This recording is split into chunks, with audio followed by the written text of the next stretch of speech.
7 years. That is how long Melanie and I had been married when she dropped the bombshell.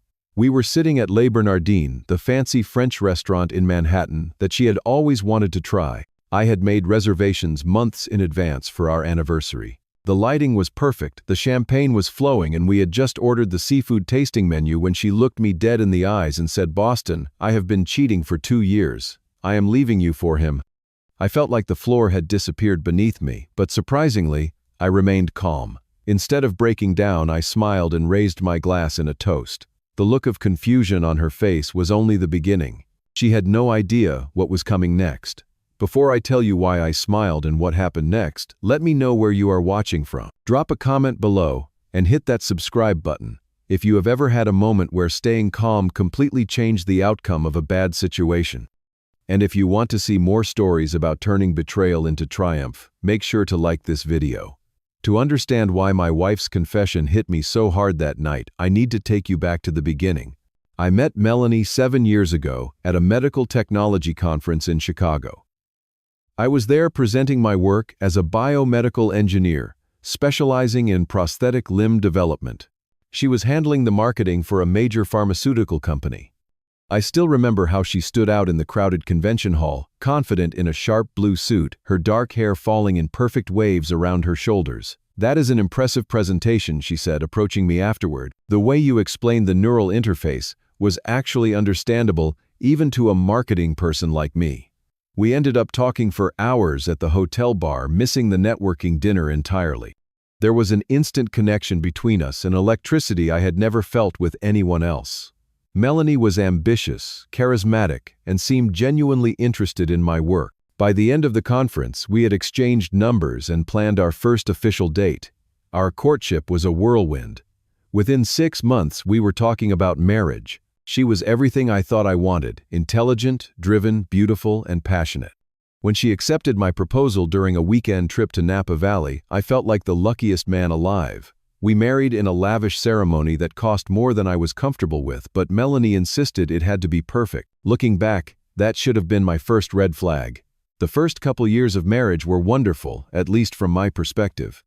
We bought a house in the suburbs, took exotic vacations to places like Bali and the Amalfi Coast, and seemed to be building the perfect life together. I was advancing in my research career, and Melanie kept climbing the corporate ladder at her pharmaceutical company. But Melanie had a quality that became more pronounced over time.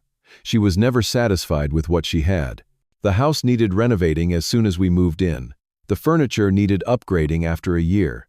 My salary, while comfortable, was not enough for her increasingly expensive taste. She began making comments about friends who had vacation homes or whose husbands worked in finance. "Do you know what Jessica got for her anniversary? A diamond tennis bracelet and a week in Paris," she would say casually, as if dropping hints that were anything but subtle. Around our 3rd anniversary, the cracks started to show. Melanie began working late more frequently. Her business trips multiplied, sometimes with little notice. Weekends that used to be our sacred time together became filled with emergency work sessions or girls' nights out that would end with her coming home in the early hours of the morning. The emotional and physical distance grew between us. Intimacy became rare, and when it did happen, it felt mechanical, like she was checking a box on a to-do list. Our conversations became superficial, focused on scheduling and finances rather than dreams and feelings. Melanie also began criticizing me constantly. My clothes were too casual. My haircut was outdated. My interests in hiking and astronomy were boring. Even my passion for developing affordable prosthetics for children was somehow twisted into a negative. "You could be making 3 times your salary in the private sector, but instead you are stuck in research," she would say, completely missing the purpose behind my work. One of our biggest ongoing arguments was about having children. I had always wanted to be a father, and during our early relationship, Melanie had talked about wanting 2 kids. But after marriage, there was always a reason to delay. First, it was her career. Then it was that our house was not quite right. Then she wanted to travel more before settling down.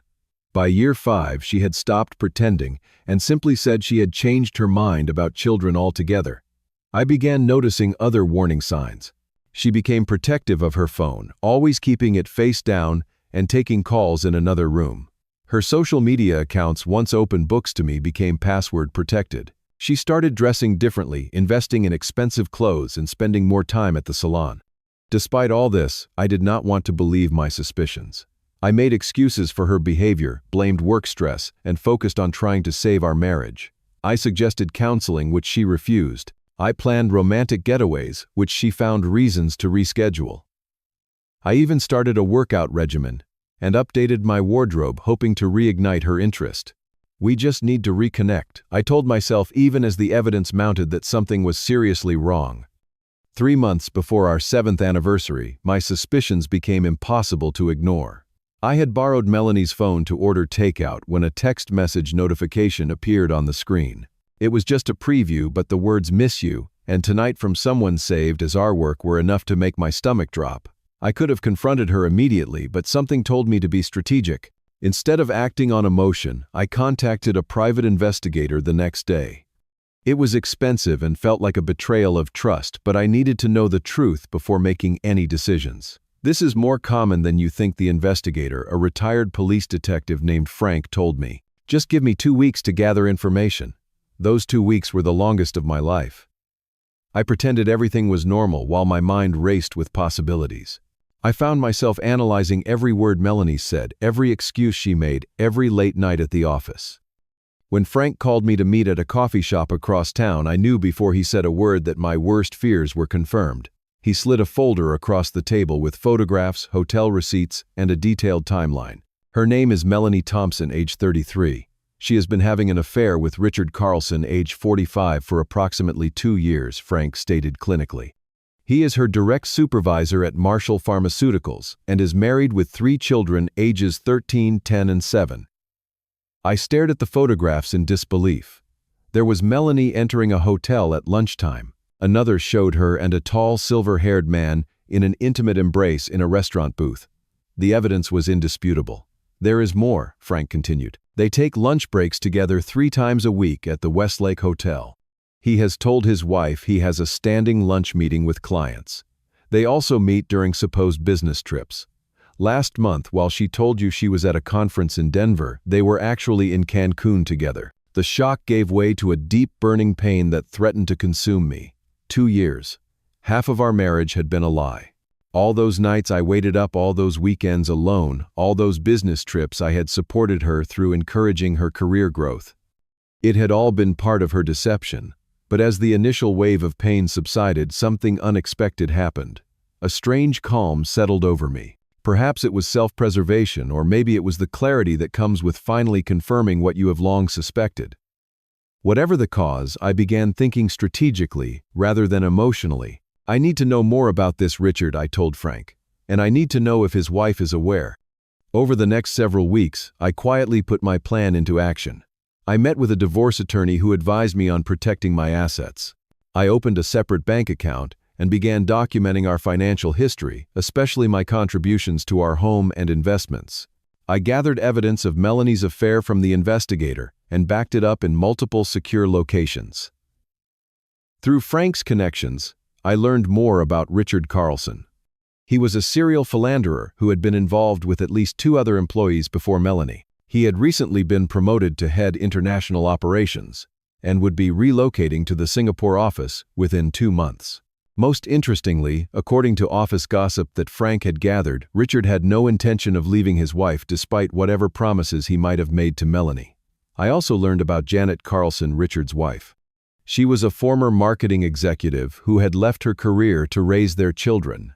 She volunteered at their private school and was well respected in their community. By all accounts, she had no idea about her husband's infidelities. The final piece of my plan came together when I called Le Bernardin to make anniversary reservations. It was Melanie's dream restaurant, one she had hinted at wanting to visit for years. I requested a table in the center of the dining room, visible from all angles. I paid extra to ensure it would be perfect. Then I made a decision that would change everything. I contacted Janet Carlson. It was not an easy call to make, but I believed she deserved to know the truth as much as I had. "Mrs. Carlson, my name is Boston Thompson.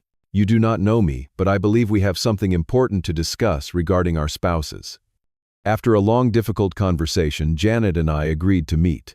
She was understandably skeptical at first, but the evidence Frank had gathered was convincing. When I shared my plan for our anniversary dinner, she hesitated but eventually agreed to participate. Sometimes, justice requires unusual methods. 7 years of marriage deserves a proper finale, I told her, and we both deserve the truth in the open. The night of our anniversary arrived, and I dressed with particular care in my best suit. I arrived at Le Bernardin early to ensure everything was in place. The restaurant was exactly as I imagined: elegant lighting, pristine white tablecloths, and the quiet hum of exclusive dining. I had chosen a table with clear sightlines to the entrance, a detail that would prove crucial later. I ordered champagne and waited. Melanie arrived 20 minutes late wearing a new dress that I had never seen before. It probably cost more than a month's mortgage payment. "Sorry, I am late," she said, without sounding sorry at all. Traffic was terrible. I stood and pulled out her chair, playing the part of the devoted husband one last time. "You look beautiful," I said, and I meant it. Despite everything, she was still stunning. That only made the betrayal sting more.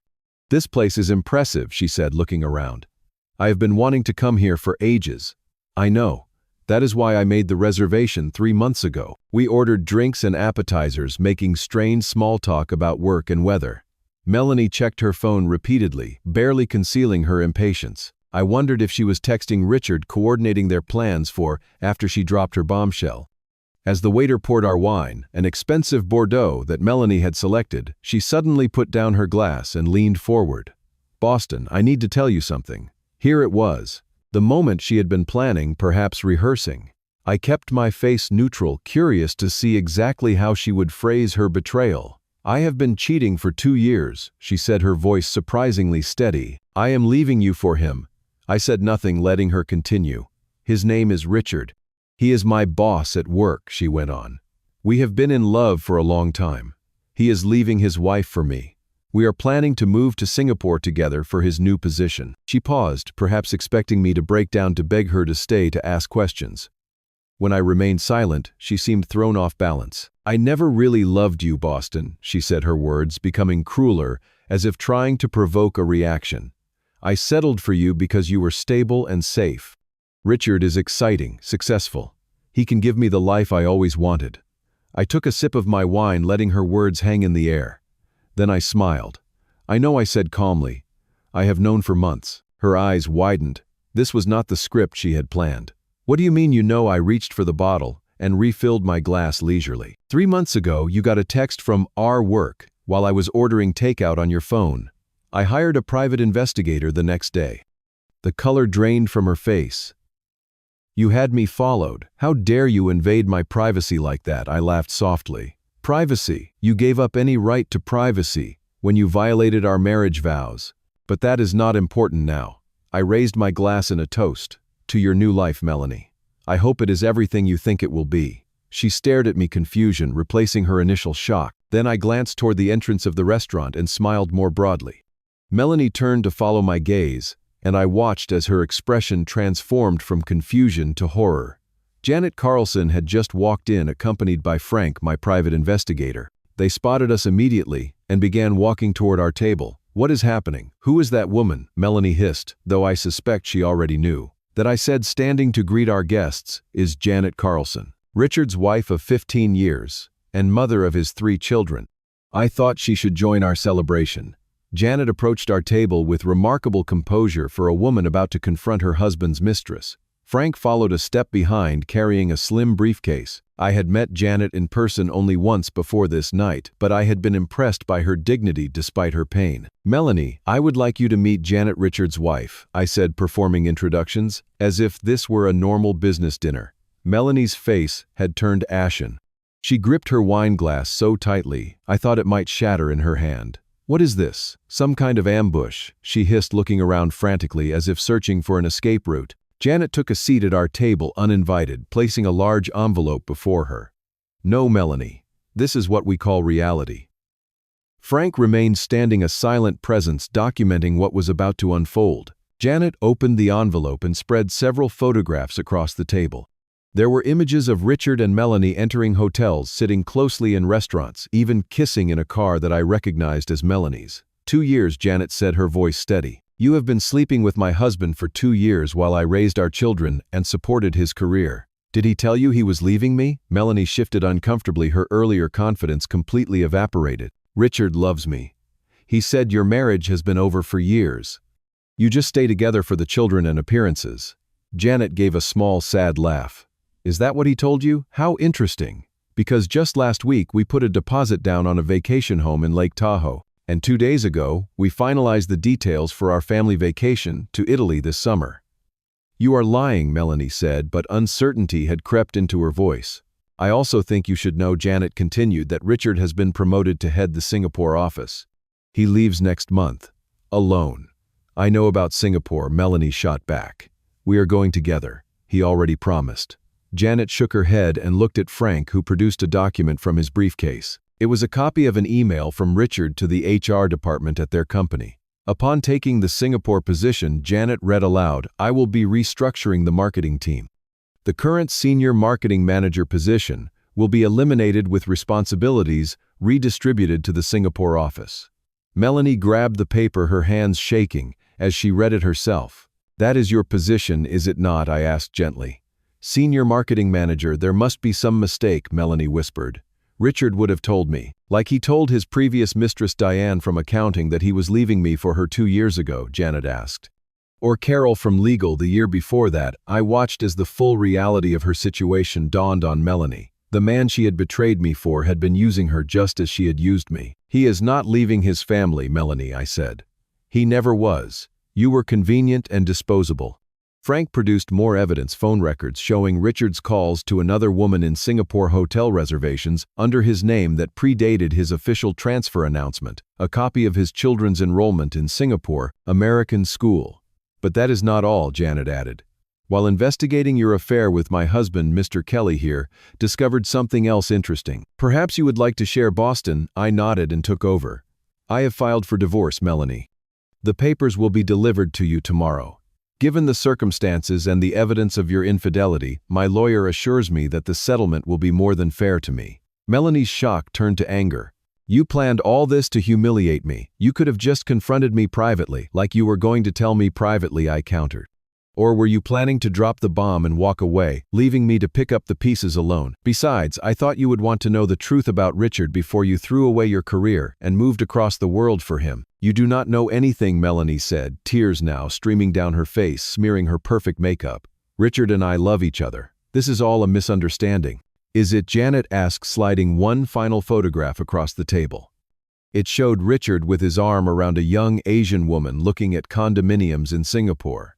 The timestamp was from the previous week. Her name is Ling, Janet said. She is 26 and works in the Singapore office. According to their text messages, which my investigator was kind enough to recover, she is excited to help him settle into his new life abroad. Melanie stared at the photo, then at Janet, then at me. The full weight of her decisions seemed to crash down on her at once. She had betrayed her marriage for a man who was already lining up his next conquest. Boston, she said, her voice breaking. We need to talk about this. I made a mistake. A terrible mistake. I shook my head. There is nothing to talk about, Melanie. You were right about one thing. Our marriage is over. I stood up, placed enough cash on the table to cover the bill and a generous tip, and looked at Janet.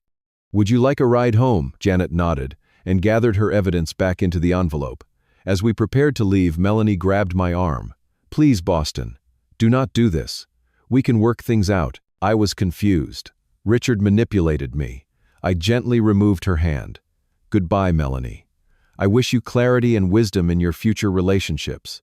Janet, Frank, and I walked out of Le Bernardin together, leaving Melanie alone at the table, surrounded by the ruins of her carefully constructed deception. When I returned home that night, I found Melanie had already been there. Several drawers were emptied, and some of her favorite clothes were missing from the closet. She had taken her jewelry box and laptop, but left behind the framed photos of our wedding and vacations. It seemed appropriate, somehow, these physical reminders abandoned just as casually as she had abandoned our vows. The next day, I began the process of rebuilding my life. The divorce proceedings moved surprisingly quickly, given the overwhelming evidence. Melanie did not contest the terms my lawyer had prepared, which allowed me to keep our house and my retirement savings intact. Perhaps she was too embarrassed to face me in court after the restaurant confrontation, or maybe she realized she had no leverage. I decided to sell our house anyway. It was too large for one person and filled with memories I no longer wanted to revisit daily. I purchased a modern apartment closer to my laboratory, cutting my commute time in half. The new space had no history, no ghosts, just clean lines and fresh possibilities. With the extra time and emotional energy I no longer spent trying to save a doomed marriage, I threw myself into my research. I had been working on a neural interface for pediatric prosthetics that could grow with the child, eliminating the need for frequent expensive replacements. Without Melanie questioning the financial wisdom of my career choices, I applied for a major research grant and secured funding that would sustain the project for 3 years. I also began reclaiming the parts of myself that had gradually disappeared during my marriage. I joined a local hiking club and rediscovered my love for the outdoors. I signed up for a marathon, something Melanie had always mocked as a pointless endeavor. Training gave structure to my weekends and clarity to my mind. One of the most healing steps was joining a support group for people who had experienced infidelity. Hearing others' stories helped me understand that my situation, while painful, was not unique. More importantly, seeing people at different stages of recovery gave me hope that the sharp pain would eventually dull. "The mistake most people make," said Marcus, a group member who had been divorced for 3 years, "is thinking that the opposite of love is hate. It is not. The opposite of love is indifference. That is how you will know you are truly moving on, when you no longer care enough to be angry." As for Melanie, I heard through mutual friends that her life had unraveled quickly after our separation. Richard did indeed move to Singapore without her. Worse, the restructuring he had planned was real, and she lost her job at the pharmaceutical company. The scandal of their affair had made its way through industry gossip channels, making it difficult for her to find equivalent employment. She tried contacting me several times. First through tearful voice messages on my new phone number, which she must have obtained from a mutual friend. Then through emails apologizing and asking for another chance. Finally through a handwritten letter delivered to my office, claiming she had never stopped loving me and had made the biggest mistake of her life. I did not respond to any of these attempts, not out of cruelty but because I had nothing left to say. Surprisingly, Janet Carlson and I stayed in touch after our confrontation with Melanie. What began as occasional check-ins about our respective divorce proceedings evolved into a supportive friendship. Janet had followed through on divorcing Richard using the evidence our investigator had gathered to secure a favorable settlement and primary custody of their children. "He never thought I would actually leave," she told me over coffee one day. "Men like Richard and women like Melanie believe their own lies so completely that they cannot imagine consequences." I helped Janet navigate the process of re-entering the workforce after years as a stay-at-home mother. She helped me sort through the emotional aftermath of betrayal. We were two people who understood exactly what the other had experienced, and that created a unique bond. 1 year after that fateful anniversary dinner, my life had transformed completely. My research project was gaining national attention. I had completed my first marathon and was training for a second. I had developed new friendships and rekindled old ones that had faded during my marriage. For the first time in years, I felt genuinely at peace with my life and optimistic about my future. I ran into Melanie once at an industry conference where I was presenting my research. She looked older, tired, her expensive clothes replaced by a simpler style. She approached me tentatively during a coffee break. "Boston," she said, her voice soft. "You look great. Really great." "Thank you," I replied politely. "How are you doing?" "Managing," she said with a sad smile. "I am back in Chicago now, working for a smaller firm. It is not what I planned, but it is a fresh start." We stood in awkward silence for a moment before she spoke again. "I am so sorry, Boston, for everything. I was selfish and stupid. I threw away the best thing in my life for a complete lie." I nodded, acknowledging her apology, without accepting or rejecting it. "I hope you find what you are looking for, Melanie. Could we maybe get coffee sometime, just to talk?" she asked, hope flickering in her eyes. I considered her request briefly, then shook my head. "I do not think that would be helpful for either of us. Take care of yourself." As I walked away, I realized Marcus had been right. I felt no anger toward her anymore, no burning desire for justice or retribution. Just a calm acknowledgement of our shared history and a certainty that our paths were better off separate. What surprised me most about the year following my divorce was how my friendship with Janet had evolved. What began as an alliance of convenience between two betrayed spouses had grown into something neither of us had expected. We had helped each other navigate the legal and emotional complexities of divorce, celebrated small victories, and provided comfort during inevitable setbacks. Somewhere along the way, comfort had turned to caring, and caring to something deeper. We had approached this new relationship with appropriate caution, both wary of rebounding or confusing gratitude with genuine connection.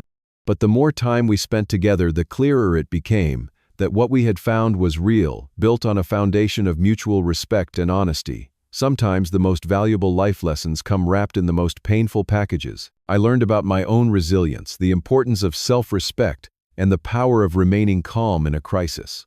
I learned to recognize warning signs in relationships and to trust my instincts. Most importantly, I learned that endings, even painful ones, often clear the path for new beginnings. Sometimes the person who walks away is making room for the person who was meant to stay all along. What unexpected blessing have you found in your darkest moment? Share your story in the comments below. If this journey of betrayal to redemption resonated with you, please hit that like button and subscribe to hear more stories of resilience and triumph. Share this video with someone who might need a reminder that their worst day could be the beginning of their best chapter. Thank you for listening, and remember, the greatest revenge is not getting even but getting better.